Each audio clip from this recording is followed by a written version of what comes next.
નમસ્કાર મિત્રો, આજે ફ્રેન્ડશિપ ડે। તમામ મિત્રોને ફ્રેન્ડશિપ ડેની ખૂબ સારી શુભકામનાઓ।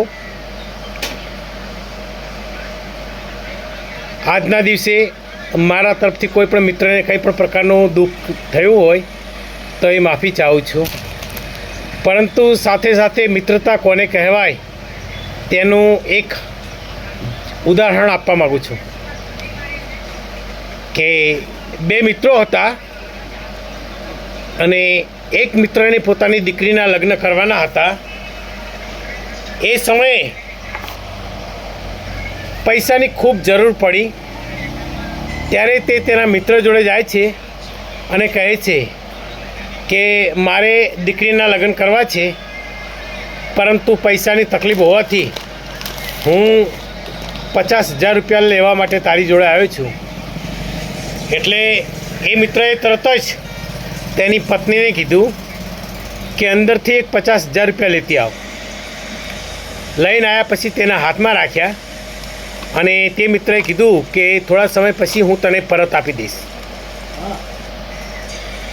પરંતુ તે પૈસા લઈને નીકળ્યા પછી તે મિત્ર રડવા લાગ્યો। એટલે તેની પત્નીએ કીધું કે તમને એવું હતું કે આ પૈસા નહીં આપે તો તમારે શા માટે એને આપવા જોઈએ, ના પાડી દેવાય। તો તેને કીધું કે ગાંડી, હું પૈસા માટેથી નથી રડતો, મને પૈસા નહીં આપે તો એની મને કોઈ પરવા નથી, પણ મારો અંગત મિત્ર જે દરેક પળમાં સુખ દુઃખના ભાગીદાર થનાર મિત્રને આજે પૈસાની જરૂર હતી અને મને એની ખબર પણ ના પડી। એને પૈસા લેવા માટે મારા ઘરે ના આવવું જોઈએ, હું એને સામે ચાલીને પૈસા આપું તો જ એ મારી સાચી મિત્રતા કહેવાય। એટલે મને રડવું એનું આવે છે કે મિત્ર હોવા છતાંય મને એની ખબર ન પડી કે એને પૈસાની જરૂર છે। એટલે મિત્રો, આ સાચી મિત્રતા કહેવાય।